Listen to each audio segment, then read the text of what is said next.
government? If you do, stay tuned because we at Convention of States have a solution as big as the problem.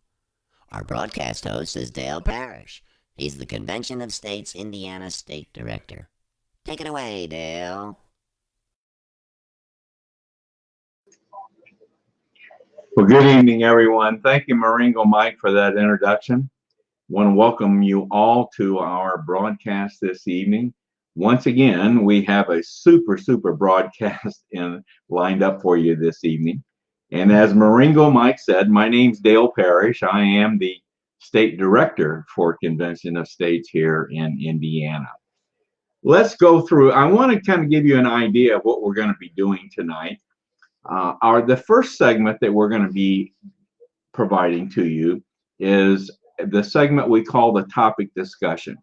And each broadcast, of course, we try to have a different topic of interest. Tonight, we're going to have our Convention of States super volunteer, Debbie Stewart, come on. And Debbie is going to talk to us about religious freedom and the president's recent actions regarding religious freedom in our country. So I hope you'll enjoy that. Now, as a matter of fact, I will go ahead and mention that Debbie is going to be joining us for the next two broadcasts. And in each of those broadcasts, she will be presenting another chapter of the constitutional literacy program that she's been providing us up to this point. But tonight we're deviating a bit from the constitutional literacy program, and we're going to do a special on religious freedom. Now, after our topic of discussion, then we'll get into some general information. I'll bring up my PowerPoint presentation. I'll provide you just some general information and updated numbers here for the state of Indiana. Then after that, we'll get into what we call the Convention of States basics. These are the three tenets that our entire program, not only nationally, but as well here in Indiana, is built upon. So we'll cover what we call the Convention of States basics. After the basics, then I want to try to recognize any of the viewers that we have on tonight. And those of you that are viewing, I encourage you to submit your comments or questions through the chat feature, and keep them short, please, because I am limited as to the number of characters that I can put up on the screen. But I'll try my best to put your name and your comment or your question up on the screen, and we'll try certainly to deal with that as much as we can. Then after the viewer recognition, we'll close it out for the evening and say goodbye to you and kind of give you another idea as to what we're going to be doing at our next broadcast next Monday evening. So with that in mind, those are the segments that we'll be doing tonight. Now, I do want to provide one other thing to you, and that is our warning, our standard warning that in the event that we would run into a technical difficulty, like your screen would go blank or freeze up, just understand we've encountered a technical problem, and we ask that you not hang around. Just make sure that you join us next Monday evening. But it just takes too long to get everything back up again, so I don't want you to have to hang around for that. So if this occurs, just have a good evening and be sure to join us next Monday evening for another broadcast of COS Indiana Live. All right, let's get into that topic of discussion, and let me bring up Debbie and have her join us here. All right, there's Debbie. Hi, Debbie. Hi, Dale. Glad to see you tonight. Thanks for joining us. Glad to be here. All righty. Let's get now, Debbie. I think what you wanted to call this tonight was protecting religious freedom, and so I know this is a topic that's very dear to you. This is not part, in a way, this is not part of the constitutional literacy program that you've been presenting, but it is in a way, isn't it? Because it's a freedom, it deals with freedom of speech. So, Debbie, take it away. Okay, great. And really, in the next couple of weeks, within the next month, we'll be covering our First Amendment freedoms in constitutional literacy. So this just happened to play in really well with protecting our religious freedom. And it's been about 15 years since this has really been addressed from the Oval Office or from the presidency in such a way as President Trump did. And so I wanted to go ahead and start with talking about on January 16th, President Trump called the National Religious Freedom Day. And basically what he did is he had a group of people in his office, in the Oval Office with reporters, and he had students and teachers. He had Betsy DeVos there, who is the Department of Education head. And he began talking about the importance of being able to pray and to exercise our religion. And after he talked for a little bit, he let several of the people that were there were several students that were there, and they talked about how they had been discriminated against or made fun of or bullied at school because of their religious beliefs, or they had gotten in trouble from some of the leaders of the school because they were praying, or they had a prayer locker. There was one lady that was a Muslim, and she talked about how she was given a hard time. There was one student that was a Catholic and went on Ash Wednesday and had the ashes put on his forehead. And the teacher asked him 4 times to go wash his face, and he was trying to explain that it was important to him. And so it's a great video if you can watch it. You just have to Google, National Religious Freedom Day Trump speech in the Oval Office or something like that. And you can really hear his heart that this is something that we are allowed to have as one of our freedoms. And nobody, whether you're a Muslim or a Catholic, or there was a Jewish person too, same thing, was getting threats from the kids because she was open about her faith. It doesn't really matter what your religious affiliation is that you should be treated fairly, equally, and with respect. And then Betsy DeVos, she talked for a while too. And then the deputy attorney general talked for a while that he was in support of all this. And then President Trump kind of wrapped it up at the end by thanking everybody and saying how important it was that people can pray, that they can exercise their religious beliefs, the exercise of religion. And just a real encouraging thing to let the country know that, hey, I'm on board with your religious freedom and it's important. And we're going to go back to the original intent of the Constitution as far as religious freedom goes. Excellent. Okay. Yeah. Good. So that was any questions at all on that, Dale? Anything else that? No. January 16th, that was my birthday. I don't know. Oh, well, there. But no, I think that was a historic meeting that he had. So, and it is true. You hear about these the discrimination. You hear about it in the news all the time, and so I'm really glad to see that he's taking some action on this. Yeah. Yeah, it was even interesting this past week when Mike Pence had a meeting for the coronavirus, and he had lots of different people in the room, and he, as the leader, said, well, let's just pray before we get started. And he was just totally shamed by the media for having a prayer before they got started. And they just took that and twisted it unbelievably. And, Congress prays before their sessions. I was going to say the House, before they open, and in the Senate as well, I'm pretty sure they open with a prayer, don't they? Well, we have a chaplain. We have a national chaplain that stays there all the time. And so this is not anything new, but it was very interesting how they took that and just ran with it in a real negative, disrespectful way. Yeah. That's a shame, Okay. All right. So, and just to sum up, a couple things. He said that we will now make clear that the law requires states to establish a clear process for students, parents, and teachers to report violations. New rules to protect students' First Amendment rights, and he talks about the difference of the separation of church and state, that really that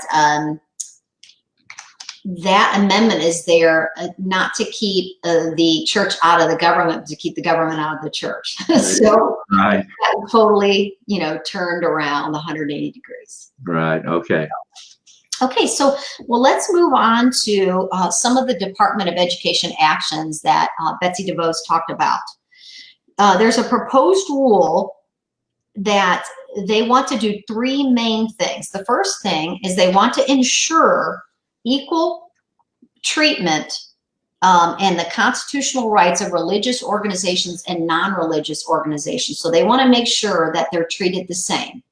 They shouldn't be treated differently just because you're a religious affiliation. So whether it's a disaster relief or federal grants or funds for things, he's trying to make that there where that's equal. Okay? Okay. Because if not, you're really discriminating against religious organizations. The second thing was this proposed rule will handle First Amendment freedoms owed to students on campus. There's been a lot of issues with high schools, middle schools, and campuses, college campuses, where there's been real unfair treatment because of religious beliefs. And then the third thing was also to release updated guidelines on constitutionally protected prayer in schools. There's been a lot of misconceptions over the years, and I think some of that was fueled by the Obama administration and some of the actions they took with prayer and Bibles. And so it is our constitutional right to be able to pray in a public institution. Now, I can't stand up and make the whole class pray with me or anything like that. There are some guidelines there, but if you're sitting there by yourself and you're in the cafeteria or you want to meet after school with a group, you should have the same rights as any other non-religious group. So those three things were really the push. Okay. And then the next thing I wanted to touch on was that really the protecting the rights of, who are we protecting the rights of? Students, teachers, and faith-based organizations are the three main groups of people that this proposed rule really is targeted at. Okay. So that's good to know. Another thing is that they really want to establish this level playing field between the religious and non-religious organizations. I touched on that earlier, but there's a lot of dialogue in this proposed rule. Is about 203 pages long. And there's a lot of stuff in there that talks about leveling that playing field so that they're treated exactly the same. So I think that sounds very constitutional to me. Okay. Yes. And they're really bringing in that original intent of the Constitution before it was swayed by anybody's beliefs. What did the Constitution, what does it say regarding religious organizations? Okay, and then just to touch on very quickly, I don't want to get into a lot of detail, but 5 general areas of importance on this proposed rule. The first one is that they want to implement Trump's Executive Order 13831. And I don't have this exactly memorized, but basically it's the executive order on the establishment of a White House Faith and Opportunity Initiative. So he's saying this is important enough to make an executive order. The second important thing was to protect student organizations' First Amendment rights. Even the freedom of association is at stake here because, hey, you're religious in nature, you can't meet. But, oh, by the way, these other groups can meet. And, oh, the Muslim group can meet too, but not the Christian group. So it's interesting, even within religious groups, they're even discriminating on that too. Yeah, yeah. I can remember that. Yeah. Yeah, absolutely. We've heard of a lot of things like that.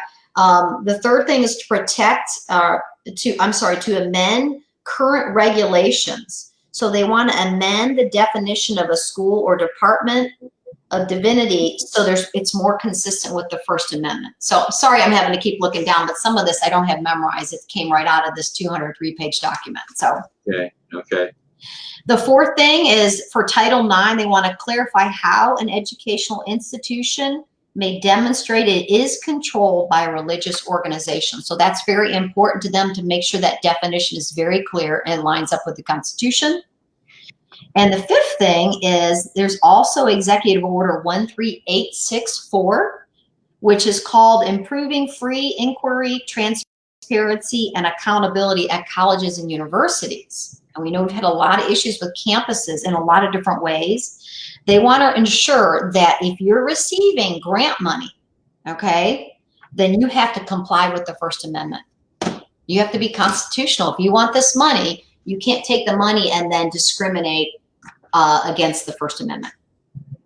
You know, that's becoming very important. I think that's kind of the theory behind the sanctuary cities as well too. If you're gonna accept this federal money, and sometimes we don't like this. You know, that sometimes Right. there's situations where we don't like what the federal rulings are that you have to abide by. But that ought to be part of. If you're taking the money, then you got to go by the federal rules. Well, and I think the key is it a constitutional rule? Many times there's federal mandates that really aren't constitutional, but you still have to go with the mandate if you get the money. Common Core is a great example of that, whether you liked it or not. Right. But I think in this, they're saying, hey, if you want the money, you need to be constitutional. I think that's probably a good thing. Yeah, yeah. So, okay, and then just the last thing I want to touch on is that that this whole kind of rule is pushing is guidance on constitutional protected prayer. The Elementary and Secondary Education Act of 1965 required states to report any violations by local educational authorities. So they want to have a real clear process that if somebody does violate this, a school or a leader or a campus, that they know what they can do to report it. It gets reported well, the details are there, and then what are the consequences of that. Okay. All right.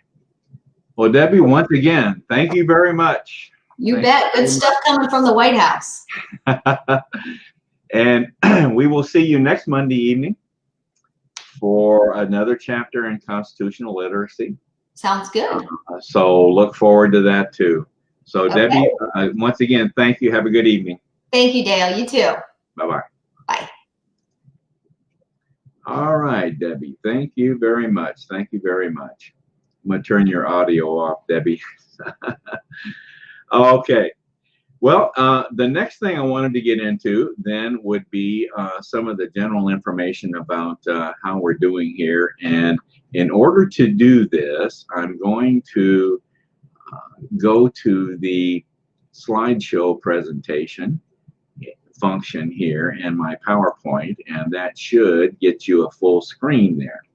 All right. Okay, I want to get into the resources that we have available to us here in Indiana and nationally as far as that's concerned. The main resource that we have is the conventionofstates.com website. That's a national website that we also use at the state level, and we also utilize this website on the back end to administer our organization here in Indiana.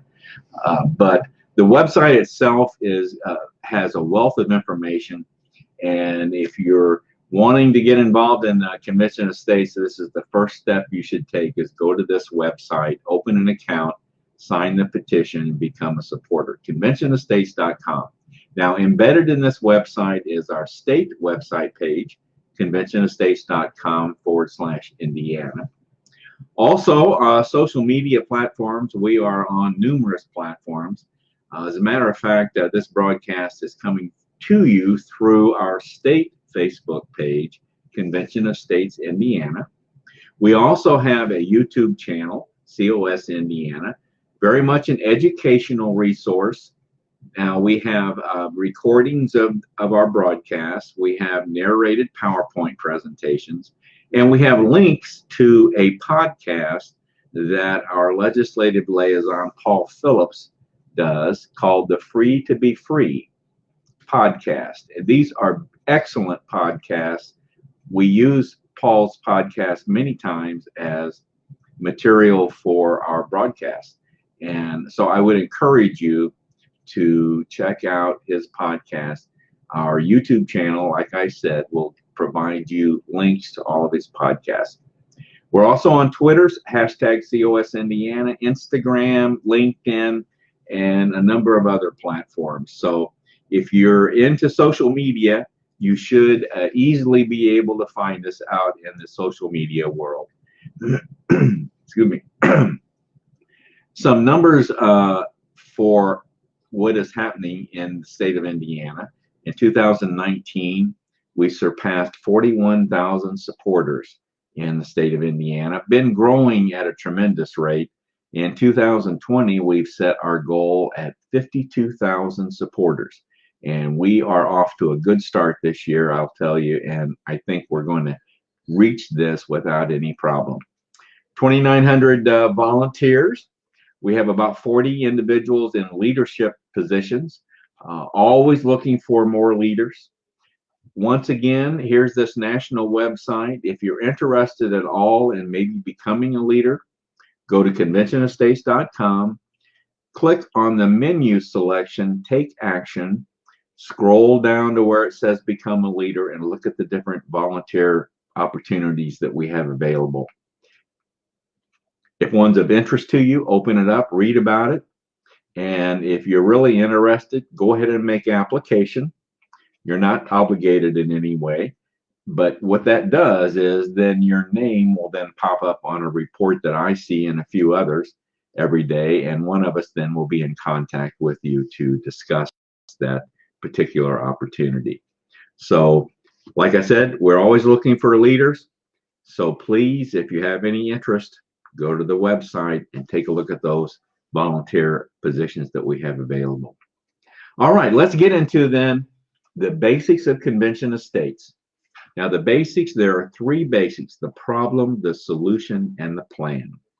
Now, the problem that we see with our federal government is that our elected officials lack the will and courage to address some basic issues in our federal government. Now, we've defined this problem into three abuses that we call abuses by the federal government. The first one is our national debt. And as we all know, if you follow this at all, we're over 23 trillion in national debt, and very, very little is being done to address this particular problem. So once again, this is an abuse by the federal government that we feel needs to be addressed. The second abuse is our regulatory crisis. The administrative state now is considered the fourth branch of government. So much, much more needs to be done. I know the current administration has eliminated a number of regulations, but much more needs to be done. Not only eliminating regulations, but controlling the way the regulations are created. The last abuse has to do with state sovereignty. This is where we believe the balance of authority has tilted in favor of the federal government. It's supposed to be equally shared between the states and the federal government. And we truly believe that the career politician plays a big role in this. And therefore, we are in favor of term limits for Congress and the federal judiciary. So those are the three abuses that make up the problem area that we see as one of the basics. Now, what's our solution? This is the second basic, the solution. We believe that by amending the Constitution to address these problem areas is the answer. Article 5 of our Constitution describes the two methods whereby the amendments can be proposed to the Constitution and added to the Constitution. Now, let's look at each of those methods very briefly here. The first method is where, and this is the method that's been used to date, and this is where 2/3 of Congress will propose an amendment to be added to the Constitution. That proposed amendment then has to be ratified by 3/4 of the state legislatures, which would be 38 states today. Well, there is a second method in Article 5. It's right there in Article 5. We're not making this up. And that second method is 2/3 of the state legislatures apply to hold a convention of states for the purpose of proposing amendments to the Constitution. Any proposed amendments that would come out of the convention would then have to be ratified, just like in the first method, would have to be ratified by 3/4 of the state legislatures or 38 states. So it takes 2/3 of the state legislatures to make application. That would be 34 states. Then any proposed amendment would have to be ratified by 38 states, and it would become then an amendment to the Constitution. This is what we're all about. This is what we want to see happen in Convention of States. All right, what's our plan? Well, our plan's in two parts. The first part is the actual application itself to hold this convention. The application would address three main areas in the subject matter: fiscal restraints, limiting power and jurisdiction of the federal government, and term limits. It's that subject matter that would determine the agenda of the convention. So it's very important that the 34 states required to call this convention all use the same application. The second part of the plan is mobilizing the grassroots. And we consider the grassroots being you and me, citizens, and our state legislators. We are the ones that will make this happen by getting 34 states to call this convention. So far, we have 15 states that have made application. And yes, Indiana is one of those states. We were the 6th state to make application. So our momentum is growing. We're on track in all 50 states. We have a very, very good possibility of adding a number of states this year. So the momentum is growing. I mentioned earlier, we've got over 41,000 supporters here in the state of Indiana. Nationally, we're over 4 million supporters. So as I said, our momentum's growing, and we would really love to have you join us in this effort. Become a supporter. Go to that national website and sign up and be a supporter of Convention of States. All right, let me get back to the screen here and bring myself up here. Let me now get into recognizing any viewers that we have tonight. And I see we have some. Here's Susan Lyon. Susan and Rick say hello to us. Susan and Rick are supporters and volunteers in the state of Indiana. Susan's going to be doing our state newsletter, and Rick, her husband, is going to be our events coordinator for Convention of States here in Indiana. So glad to have you tonight, Susan. Thanks for joining us. And we have Lydia here. Now, I know this is not Lydia. This is Melba Kaiser. Melba is a district captain here in Indiana, and she wants to say hello to Rick and Susan and me. So, Melba, thank you for joining us tonight. Melba also indicated something else that I wasn't aware of, and that's that I share a happy birthday with James Madison. So I didn't know that. I didn't know that. That's good. Thanks for pointing that out, Melba. Appreciate that. And who else we got here? Well, we got one of our systems information analysts, one of the positions here in our organization, Jerry Rowe. Jerry joins us frequently on these broadcasts, and he's just saying hi to everyone. So thank you, Jerry, for joining us. Thank you all for joining us this evening. We're very, very happy to have you join us, and hope you enjoy the broadcast. Well, let's wrap things up this evening. I just want to mention one more time that next Monday evening, we're going to have Debbie Stewart will be back with us again for another chapter of constitutional literacy. And hope you'll join us at that time and enjoy Debbie's presentation. Now, I always like to close our broadcast with a quote that our president, Mark Meckler, said, and his quote is that, we're faced with a fundamental question in this country. And that question is not what should we do? The question is who will decide? Yes, the question facing us is simply a two-word question, very simply, who decides?